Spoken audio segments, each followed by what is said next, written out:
Recuerdo perfectamente el día en el que todo comenzó, como si fuese ayer. Volvía del trabajo a casa, a la hora de comer, conduciendo con la cabeza cargada de pensamientos. Ideas acerca de mi tambaleante relación con Esther. En las últimas semanas la tensión entre nosotros había ido creciendo hasta llevarnos casi a un punto de ruptura. ¿Y por qué? Por mi negativa a ser padre. Desde siempre, desde el primer momento de la relación, le dejé claro que jamás traería un hijo, mi ser más querido, a este mundo de mierda. Y ella estuvo de acuerdo, pensaba igual que yo. Pero han pasado muchos años desde entonces y todos hemos cambiado, madurado en un sentido u otro.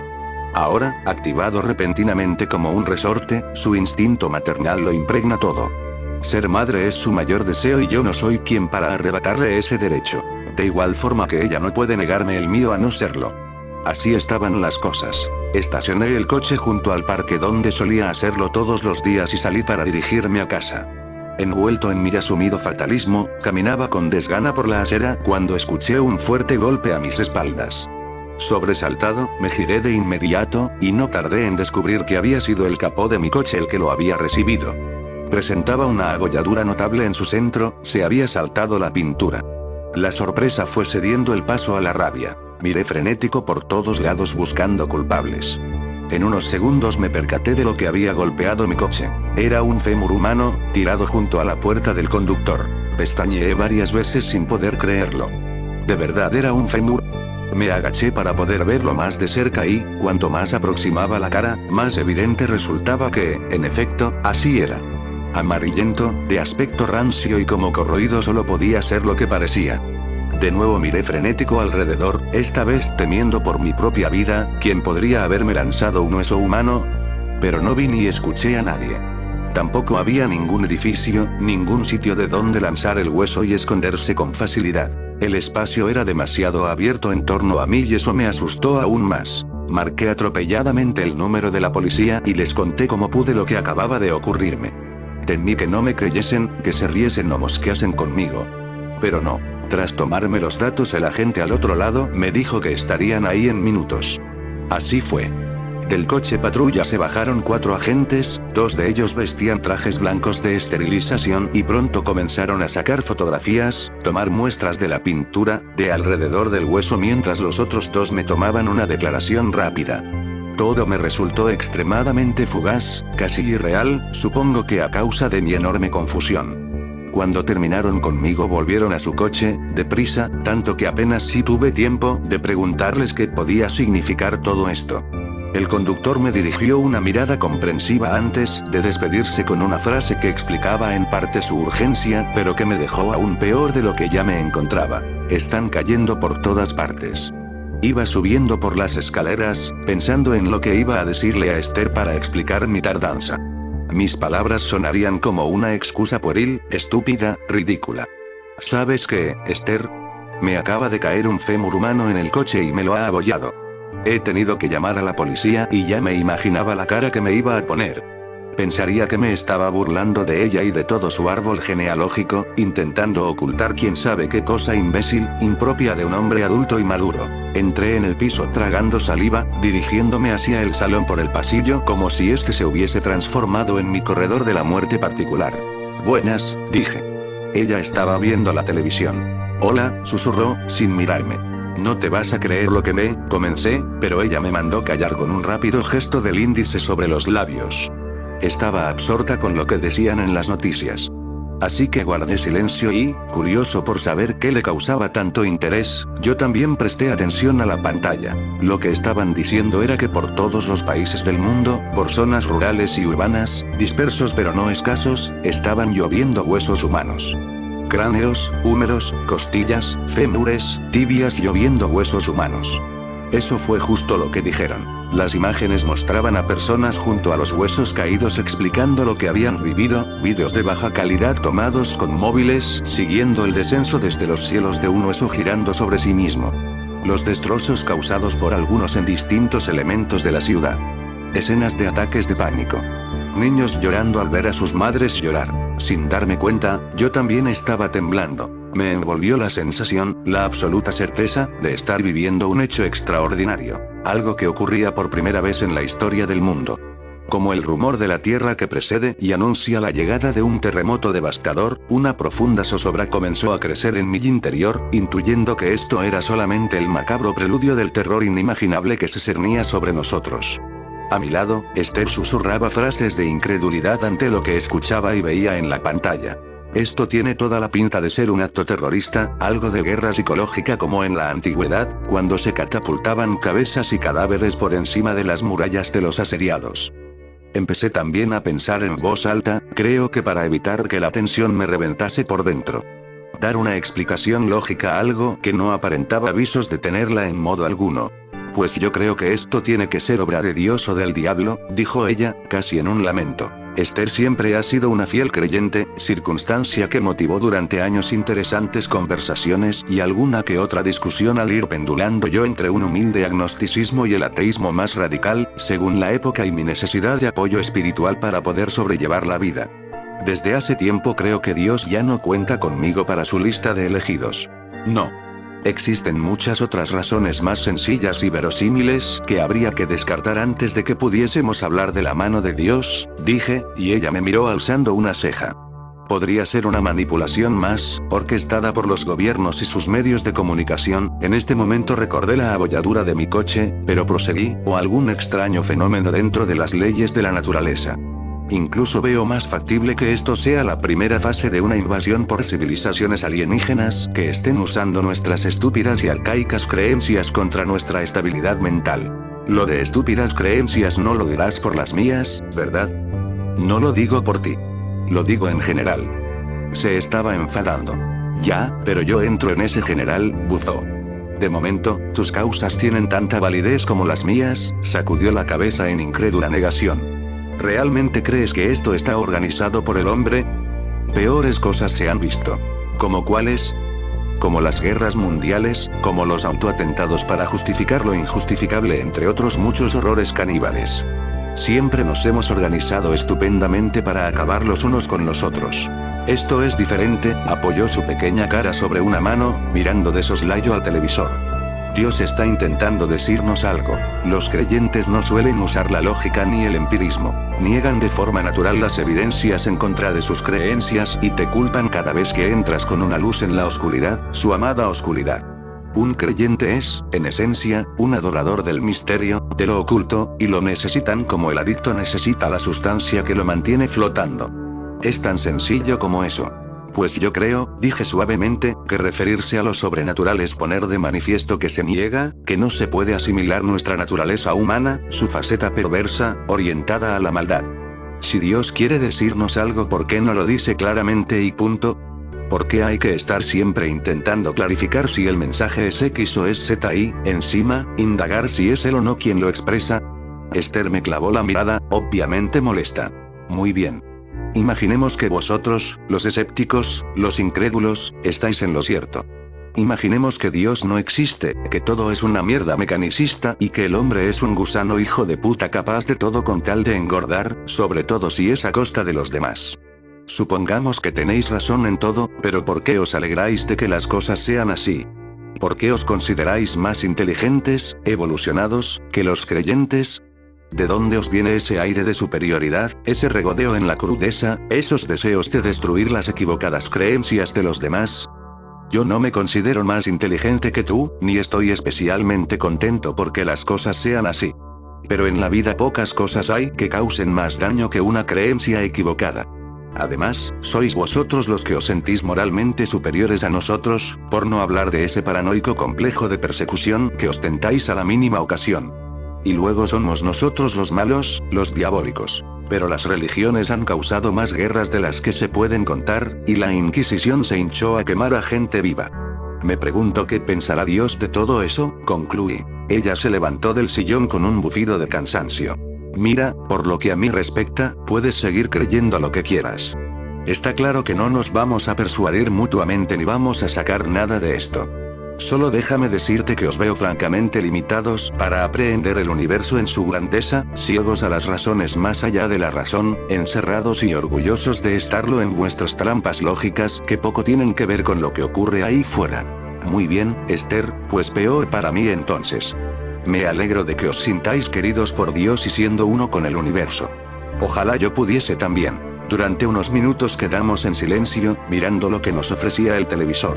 ¿Qué crees que debemos hacer?, dijo al fin, ladeando la cabeza para referirse al suceso probablemente más extraño acontecido en la Tierra. Llevaba un rato pensándolo, así que las palabras fluyeron solas.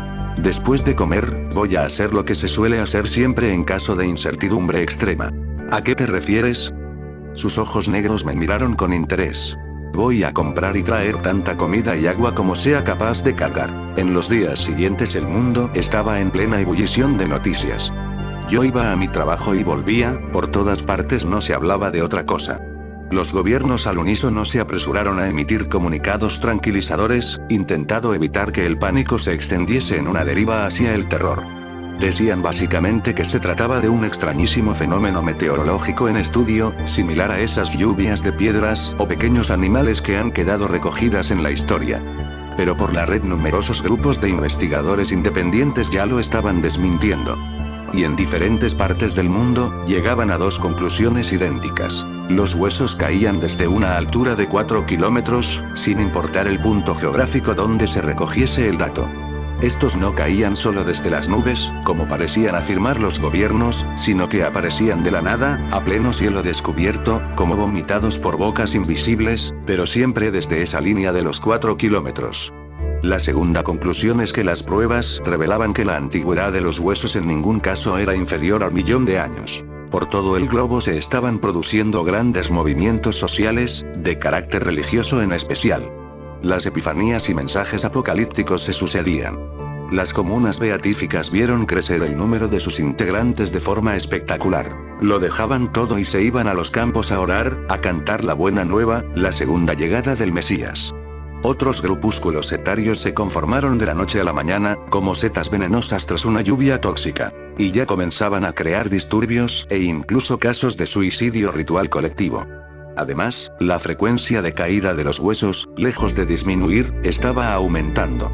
Era evidente hasta a simple vista. Esther y yo pudimos ver desde la ventana de nuestro salón, que daba al parque y, por lo tanto, permitía una amplia vista sin edificios, caer no menos de 3 o 4. Nos envolvía una terrible, macabra fascinación. ¿Era esto el preludio de nuestra muerte? ¿El fin de la humanidad? Tengo miedo, Juan, tartamudeó, mientras miraba al exterior. Toda esta situación me tiene descolocada. No sé qué pensar, no sé si el mundo se ha trastornado por completo. No sé qué será de nosotros. Yo también estoy asustado, cariño, le cogí la mano. Todos estamos igual. Nadie sabe por qué está ocurriendo esto ni entendemos qué puede significar. Debemos tener paciencia y esperar a que se resuelva, sea lo que sea. Esther negaba con la cabeza, como resistiéndose a mis bien intencionados pero evidentes intentos de transmitirle tranquilidad.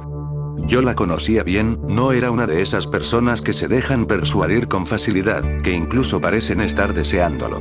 Y nunca le gustó que la tratasen como a una niña pequeña. Creo que Dios nos está castigando. Cuando las cosas pierden sentido, o son duras de asimilar, Dios aparece por la puerta. Venga ya, Esther. ¿Cómo puedes decir eso? ¿Es que tú y yo nos merecemos que nos bombardee con huesos humanos? ¿Qué hemos hecho tan terrible, que no puedo recordar? Aparte de trabajar como cabrones, pagar impuestos y no saltarnos las leyes, ¿tan malos somos?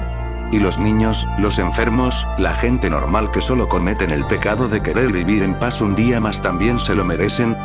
Me crucé de brazos, esperando alguna respuesta racional. No nos castiga como individuos, sino como especie. Tal vez solo quiera abrirnos los ojos, que despertemos de una vez. Ah, vale, entonces es que es indiscriminado. Lo sabe todo de todos pero no diferencia a nadie. Vaya, Esther, pues siento decir que tu Dios no se aleja demasiado de cualquier terrorista, según parece. Me lanzó una mirada de hierro antes de responderme. Juan, haz el favor de no blasfemar con tanta facilidad. Tú sabes perfectamente lo que quiero decir. No tergiverses para atacar gratuitamente. No ataco por atacar, Esther, solo intento desmontar una idea sin base de ninguna clase, bastante ridícula. Será ridícula para ti, replicó, como un disparo. Además, he notado un cierto respeto en tu voz cuando decías blasfemar, no temas su ira. Pongamos que tienes razón y que él existe, ya nos está castigando. ¿Qué más has de temer? Esther me miró como un niño travieso pillado infraganti. Reconócelo, Juan. Tú no creerías en Dios ni aunque lo vieses aparecer entre las nubes. Te gusta demasiado sentirte intelectualmente superior, blandiendo tu lógica como una espada de palabras. Él está por encima de eso. Él lo creó todo, incluyendo tu obcecado cerebro. Y sus designios son inescrutables, por definición. De acuerdo, cariño. Yo soy un chulo y un pedante, lo acepto. La mayor dificultad para conversar con alguien de creencias muy arraigadas, como tú, es la poca receptividad a escuchar otras teorías alternativas. Por eso, me gustaría que al menos tomases en consideración esas otras ideas. Seguro que te enriquecen, incluso aunque no fuesen ciertas. Yo no soy ninguna fanática, solo te digo lo que sinceramente creo. Se recogió parte de su melena negra tras la oreja. Muy bien, imaginémoslo al contrario. Tú tienes razón y la mano de Dios no está tras lo que está ocurriendo. Dime, ¿qué explicación le encuentras a que lluevan huesos del cielo? Me gustó que quisiera escucharme. Pues verás, comencé, pienso que debemos partir de dos hipótesis para explicar las causas. La primera, interna. Esto está siendo obra del hombre, de los gobiernos. Una manipulación más para dirigirnos como el inmenso rebaño que somos hacia donde les convenga, como con los ataques de falsa bandera y el fenómeno ovni en el pasado. Seguro que pronto nos meten a todos en campos de concentración blindados, dirán que para nuestra protección, por seguridad, eliminando tantos derechos adquiridos. En el fondo, lo que quieren es sacrificar gran parte de sus cabezas de ganado, pues el rebaño se ha vuelto demasiado grande e incontrolable. Eso suena muy conspiranoico, ¿no? Se sonrió, un tanto burlona. Muy nuevo orden mundial, Illuminatis. Pensaba que tú no creías en esas cosas. Me guiñó un ojo, devolviéndome la pelota de la puerilidad de las creencias. Y realmente no creo en ello a pies juntillas, pero es una probabilidad que está ahí. ¿Por qué habríamos de descartarla? Muchas pruebas son incontestables, y eso no tiene nada que ver con lo que uno cree. Habría que ver también quién presenta esas pruebas, cómo y si no es otra manipulación más. A su vez, añadió Esther. No te diré que no, le reconocí. Pero que los gobiernos nos engañan y manipulan desde que existen es una obviedad fuera de toda discusión. La segunda hipótesis es externa, menos probable para mí que la primera, pero tampoco descartable. La lluvia de huesos puede estar causada por entidades no humanas, de fuera de la Tierra o incluso de otras dimensiones. Esa sí que es buena. Esther se carcajeó con ganas, como no lo había hecho desde que empezó la pesadilla. ¿De otras dimensiones dices? Un poco alucinante, ¿no te parece? Sí, claro, pero es otra opción no desdeñable. Los huesos aparecen de la nada, a 4 kilómetros de altura, ¿recuerdas? ¿Eso te parece normal, natural, explicable? Suponiendo que lo que dicen sea cierto, no lo olvides. De acuerdo, suponiendo que sea así. Fíjate, Esther, ¿te das cuenta de tu resistencia a aceptar esa mera posibilidad? ¿Ves cómo te parece una infantilada propia de las pelis para críos? Tal vez es justo lo que pretenden que creamos, y llevan trabajando en ello muchos años, con buenos resultados, evidentemente. Tu reacción es un claro ejemplo, y seguro que es mayoritaria en la sociedad.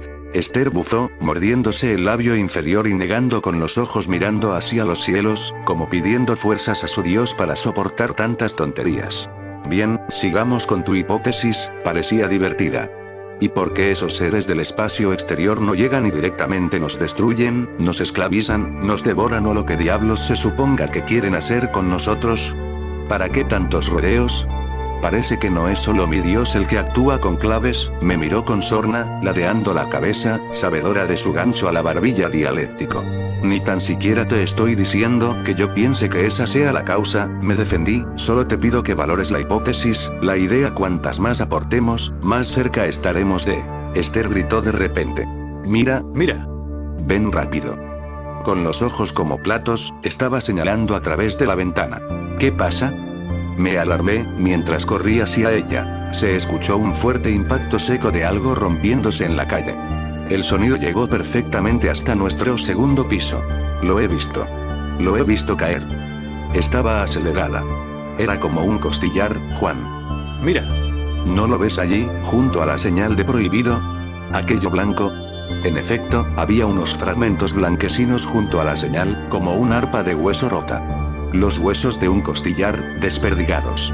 ¡Qué horror, Juan! Gimió, girándose para abrazarse a mí. La estreché contra mi cuerpo, apoyando la mejilla sobre su cabeza. Mientras observaba cómo algunos curiosos se acercaban hasta aquellas costillas rotas, sentí que la inmensa boca del infierno se abría ante nosotros. Durante la semana, los hechos se precipitaron día a día, con creciente velocidad, como una bola de nieve echada a rodar ladera abajo. El mundo se convulsionaba con noticias extraordinarias que se habían vuelto cotidianas. Ahora lo normal era asomarse a la ventana y ver caer, cada pocos minutos, algunos huesos aquí y allá. Su frecuencia seguía aumentando progresivamente, sin diferencias significativas en ningún lugar del mundo. Aunque sí se había detectado un incremento considerable en las grandes zonas urbanas respecto a las más despobladas. Los gobiernos se unieron a la corriente de los investigadores de la red, a su línea de información, como si nunca antes la hubiesen desprestigiado con mil artimañas. Afirmaron que los huesos eran humanos, y que el más reciente de los estudiados databa de unos 100.000 años atrás. Se habían creado unidades especiales del ejército dedicadas a la recogida de estos restos. En los primeros momentos pudimos verlos clasificándolos en bolsas, escribiendo datos en ellas. Pero ante la magnitud de la tarea y la creciente intensidad de la lluvia, pronto se limitaron a limpiar las calles con la mayor celeridad posible, como si de un cuerpo de barrenderos forenses se tratase. Ya se contaban por centenares los muertos, debido a impactos de hueso a lo largo y ancho del planeta. Desde los medios se recomendaban medidas de protección para salir a la calle, y pronto los cascos y paraguas reforzados fueron una prenda de vestir más. El mundo vibraba, aguantaba la respiración, sobrecogido en un estupefacto estado de shock. Esther lo llevaba cada vez peor, no podía asimilar la deriva que los acontecimientos estaban tomando. Se estaba desquiciando, y sería injusto culpabilizarla por ello. Desde mi opresión, yo intentaba mantener un mínimo de equilibrio y cordura, una pequeña luz de esperanza en que la lluvia cesase de una vez y que el mundo volviese a ser el horror que ya conocíamos, no esta aberrante, nueva pesadilla. Aunque lo cierto es que mis ideas no podían ser más negras y depresivas. Tras la cena, que apenas tocó, Esther volvió a su verborrea neurótica. Se estaba desesperando en la búsqueda de un sentido, en descifrar el mensaje que Dios nos enviaba desde el cielo. Yo empezaba a pensar que, tal vez, no hubiese ningún sentido tras el fenómeno. ¿Te das cuenta? Comenzó Esther, mientras recolocaba la mesa. Nos está arrojando esos desde el pasado más remoto para acercarse poco a poco a nuestro tiempo. ¿Qué quiere decir eso? Nos está reprochando el que hayamos olvidado a nuestros muertos, a todos los que sufrieron para que hoy estemos aquí. ¿O será un castigo por enterrar tantos crímenes en el olvido, y seguir cometiéndolos de la misma manera, como si no aprendiésemos nada de ellos? ¿Qué importa, Esther? Le contesté. ¿Qué importa que sea por una u otra razón por la que nos castiga así? Ya ha matado a cientos, y no parece que le sean suficientes. Pero, tal vez si descubrimos justo lo que quiere de nosotros y comenzamos a actuar así, detenga esta lluvia de muerte. Cuando le demostremos que hemos aprendido la lección al fin. ¿Cómo actuará él si no descubrimos la respuesta a su retorcida adivinanza? ¿Pretende convertir el mundo en un cementerio silencioso, cubierto de huesos? Vaya un Dios vengativo que tienes, no sé ni cómo puedes creer en él. Esther vio mi envenenado reproche. No, yo no lo veo así, Juan. Él es nuestro padre, y actúa como tal, siendo incluso duro cuando es preciso serlo. Nos dio la libertad y mira lo que hemos hecho con ella. Tal vez haya llegado el momento de recibir nuestro correctivo, sin el cual es seguro que acabaríamos cayendo en el abismo de nuestra autodestrucción. No existe locura que no encuentre su justificación, casi suspiré. ¿Me estás llamando loca?, preguntó, con los brazos en jarras. Me pasé la mano por la cara, como si me la quisiera borrar, antes de contestar. No, cariño. Solo digo que hasta la más disparatada creencia tiende a revestirse de una justificación pseudológica que la permita presentarse en público con aspecto racional, aunque en esencia sea un completo sinsentido. Puedes pensar lo que quieras, desvió la mirada hacia la lluvia intermitente del exterior. O sea que tú verías normal, por ejemplo, que yo castigase a mi hijo golpeándole hasta matarlo, aunque supiese desde sus primeras lágrimas que él no entendía por qué lo castigaba, ¿no? ¿Así piensas? Una vez más, tergiversas, atacas, sin querer comprender, suspiró, alisándose la blusa. Está bien, Juan. Ha sido un día duro, me voy a la cama. Buenas noches, dijo, sin mirarme, cruzando la puerta.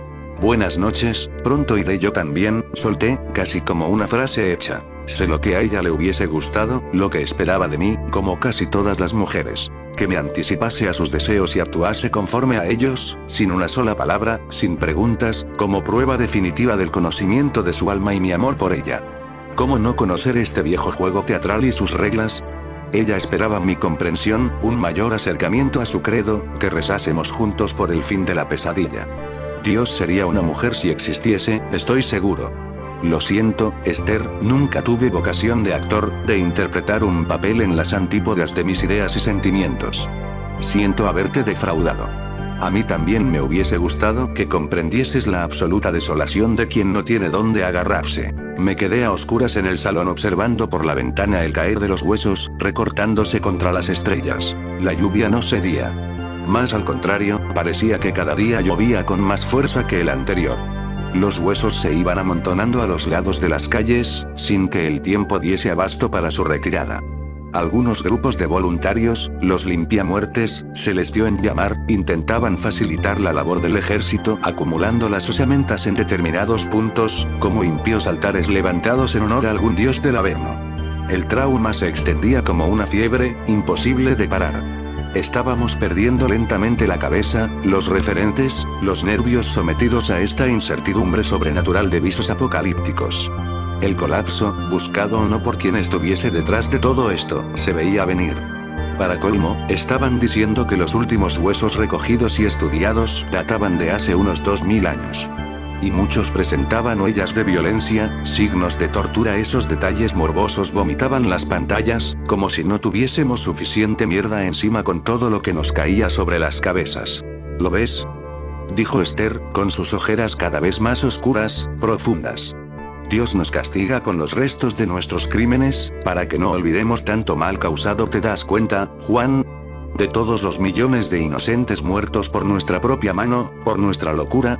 La escuchaba, una vez más su beatífica perorata, a lo que se agarraba su mente como si allí fuera a encontrar la salvación. Y escuchaba el golpear de los huesos en la calle, ahora constante, sobre los coches, los tejados, sobre cada objeto a la intemperie, como masas orgánicas de lo que una vez fueron personas. Deseé estar muerto, como ellos. Lo confieso. Esther, eso no puede ser, dije, realmente cansado. Aunque nos arroje a todas las víctimas inocentes de la historia encima, simplemente, no puede ser. Tal vez, no sean solo los asesinados de forma premeditada y violenta, sino todas las personas que han muerto en el mundo desde que el hombre existe. Tal vez esté vaciando los cementerios, las fosas comunes, sacando fuera todo lo que está bajo tierra, mostrando lo que somos en realidad una vez despojados del regalo de la vida, sin parar hasta que nosotros cambiemos. Hasta que creamos en él.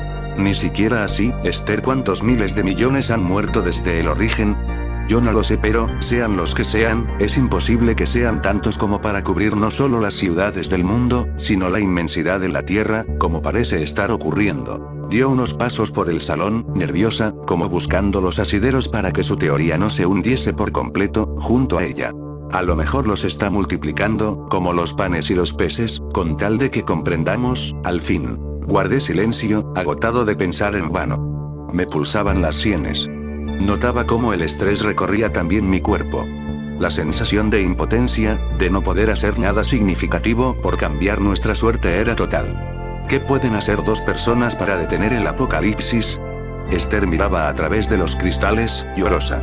Puede que nos esté castigando a ti y a mí, por no haber tenido un hijo. Creced y multiplicaos, dijo, casi para sí misma. El reproche, siempre ahí clavado, como un oxidado cuchillo ritual de los incas. No me vengas otra vez con eso, Esther, rogué, hastiado. Pensar que lo que sucede en el planeta depende de lo que tú y yo hagamos es de un egocentrismo solipsista extremo. Ella callaba. ¿Te imaginas lo que hubiese sido tener un hijo? Proseguí. ¿Te gustaría que nuestro hijo estuviese por aquí ahora, siendo víctima junto a nosotros de esta locura? A veces pienso que, no trayéndole a este mundo de mierda, lo he querido y respetado mucho más que tú. Esther se giró hacia mí, con ojos sorprendidos, furibundos. ¿Qué coño estás diciendo? Explotó. ¿Cómo me puedes decir eso? Yo le hubiese dado una vida llena de afecto, digna de ser vivida, y si esto es el final, al menos hubiese tenido la ocasión de estar vivo, de poder respirar y conocer qué significa esta experiencia.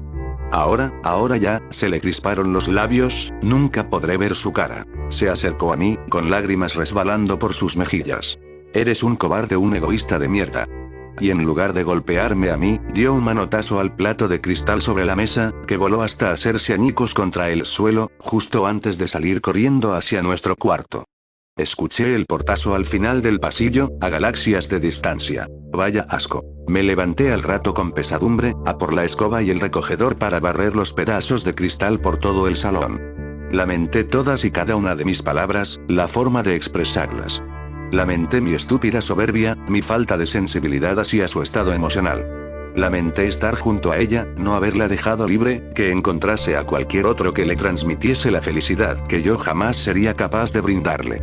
Mientras arrastraba con la escoba los brillantes fragmentos hacia el recogedor, sentí unas inmensas ganas de llorar, como ya ni recordaba. Ella tenía razón. Soy un cobarde, por no querer un hijo y cuidarlo junto a ella, por no alejarme, por no atreverme a vivir sin verla cada día. Y soy un egoísta de mierda, porque he unido su destino al mío. Porque es la única persona en el mundo a la que he amado con toda mi alma.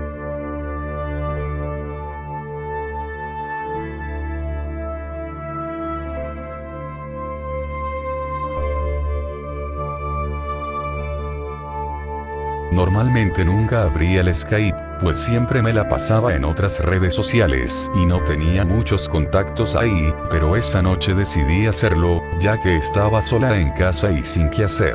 Iba a dormir ya, pero preferí checar con quién hacer videollamada un rato y noté que justamente al momento de entrar alguien me agregó.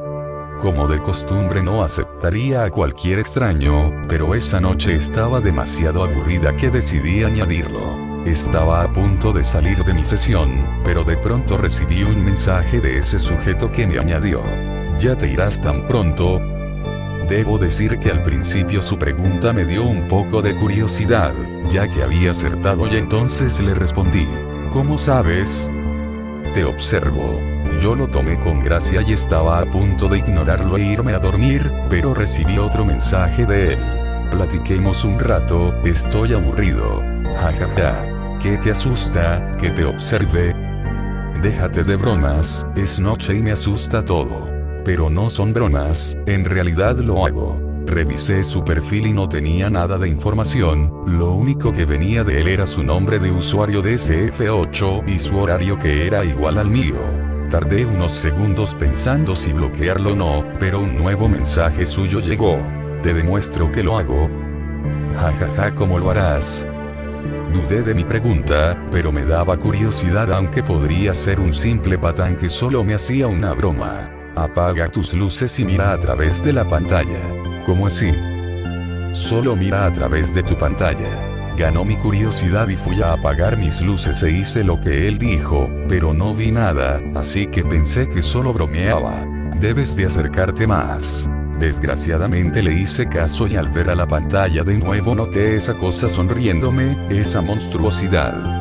No supe qué hacer y quedé en shock, luego al ver bien eché un grito y corrí a prender las luces. Al momento de regresar a la PC recibí un nuevo mensaje. ¿Ya me crees? Aterrada y confundida le pregunté. ¿Quién eres? ¿Aún no te sales de dudas? Te lo comprobaré. En el momento que él me envió ese mensaje las luces empezaron a fallar y se apagó todo.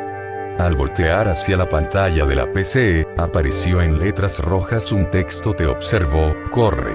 No dudé un momento y me eché a correr a la casa de mi amigo que queda a 3 cuadras de la mía. En algunas ocasiones volteé hacia atrás y vi a esa cosa siguiéndome. Entre más corría, más lo sentía cerca y escuchaba que él reía mientras yo gritaba. Al momento de llegar con mi amigo, toqué la puerta y mi suerte fue mucha, que él abrió al instante y entré corriendo, le grité que la cerrara rápido y lo hizo. Empecé a contarle todo lo que pasó, y él decidió darme hogar mientras mis padres llegaban de viaje. Mis padres notaron mi estado y decidieron que nos mudaríamos a otro lugar y yo no volví a entrar ahí, pero no he dejado de sentirme observada aún después del cambio.